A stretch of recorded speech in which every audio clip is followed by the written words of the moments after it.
রয়েছি কক্সবাজার রেলওয়ে স্টেশনে। এই রেল স্টেশনের মূল ভবনের ভেতরের অংশ আগে হয়তো দেখেননি। আজ আপনাদেরকে স্টেশনের পুরোটা দেখানোর পাশাপাশি মূল ভবনের ভেতরের অংশটা দেখাবো। যথারীতি স্টেশনের বিস্তারিত তো থাকছেই।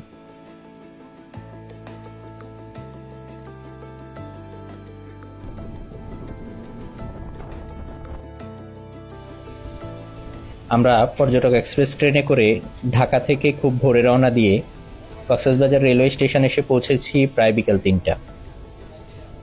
কক্সবাজার জেলার ঝিলংজা ইউনিয়নের চান্দের পাহাড়ে অবস্থিত বাংলাদেশের একমাত্র আইকনিক রেলওয়ে স্টেশন এটি। এটি ২০০০ই কক্সবাজার রেলপথের শেষ রেল স্টেশন। এই স্টেশনটি বর্তমানে বাংলাদেশের অন্যতম সুন্দর একটি রেলওয়ে স্টেশন। এটি মূলত ক শ্রেণীর রেল স্টেশন। এই স্টেশনের কোড হচ্ছে CXBZR। এই স্টেশনের পূর্ববর্তী রেলওয়ে স্টেশন হচ্ছে রামু। এই রেল স্টেশনের মূল ভবনের পেছনের অংশে সর্বমোট ৬টি প্ল্যাটফর্ম রাখা হয়েছে, যে প্ল্যাটফর্মগুলোতে ট্রেন এসে থামবে এবং এখান থেকে ছেড়ে যাবে।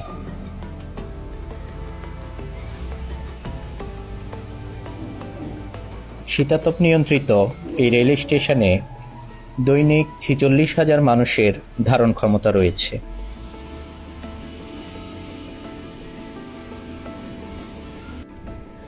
এই স্টেশনের স্থপতি মোহাম্মদ ফয়েজুল্লাহ।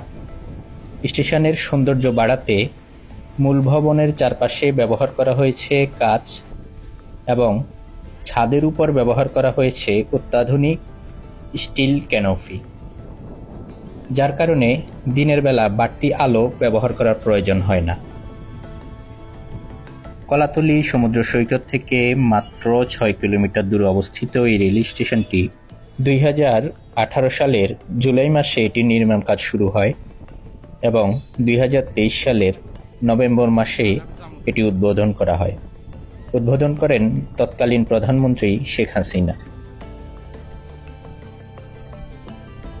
ঝিনুকাকৃতির এই স্টেশনের মূল আয়তন ১,৮৭,০০০ বর্গফুট, যা ২৯ একর জায়গার উপর প্রতিষ্ঠিত। মূল ভবনের সামনেই রয়েছে ঝিনুকাকৃতির পানির ফোয়ারা। আসছি বাংলাদেশের একমাত্র আইকনিক রেলওয়ে স্টেশন, এশিয়ার সর্ববৃহৎ iconic railway station Cox's Bazar railway স্টেশনে। আজকে এই রেলওয়ে স্টেশনের যেই ইম্পর্টেন্ট জায়গা, যেটা সবচেয়ে ভাইরাল এবং সবচেয়ে সুন্দর সেটা হচ্ছে এই ঝিনুকাকৃতির যে পানির ফোয়ারা, এটা সামনে রয়েছে। যাত্রীরা এই পানির ফোয়ারার পাশ দিয়েই স্টেশনে প্রবেশ করবেন এবং বের হয়ে যাবেন। স্টেশন থেকে বের হয়েই বিআরটিসি বাস কিংবা অটো রিকশায় করে নির্দিষ্ট গন্তব্যে খুব সহজেই চলে যেতে পারবেন। পানির ফোয়ারার পেছনে যেই ভবনটি দেখতে পাচ্ছেন, এটি হচ্ছে স্টেশনের মূল ভবন অথবা টার্মিনাল ভবন। স্টেশনে গমন এবং বহির্গমনের জন্য রয়েছে পৃথক ২টি সড়ক এবং গাড়ি পার্কিংয়ের জন্য আলাদা ৩টি বিশাল জায়গা রয়েছে। এই স্টেশনে বয়স্ক এবং প্রতিবন্ধীদের জন্য রাখা হয়েছে বিশেষ ব্যবস্থা।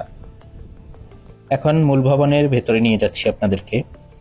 টিকিট কাউন্টার, রেস্তোরাঁ, হোটেল, শপিং মল, শিশু যত্ন কেন্দ্র, লকার, ডাকঘর, কনভেনশন সেন্টার, তথ্যকেন্দ্র, এটিএম বুথ, প্রার্থনার স্থান, এই সব কিছু পরিকল্পনায় রেখে এখানে ৬ তলা বিশিষ্ট রেলওয়ে স্টেশন টার্মিনাল ভবন নির্মাণ করা হয়েছে।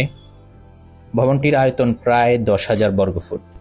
মূল ভবনের এখনও অনেক কাজ বাকি। ভেতরের অংশে শুধু ভবনটি চোখে পড়েছে, আর অন্য কোনো কিছু এখানে চোখে পড়েনি। এই লকারগুলো এখানে এখনও স্থাপন করা হয়নি, অন্য কোনো কিছুই নেই বললেই চলে। এখানে শুধু ভবনটি রয়েছে। এই যা কিছু বললাম এর কোনো কিছুই এখনও এখানে চালু করা হয়নি।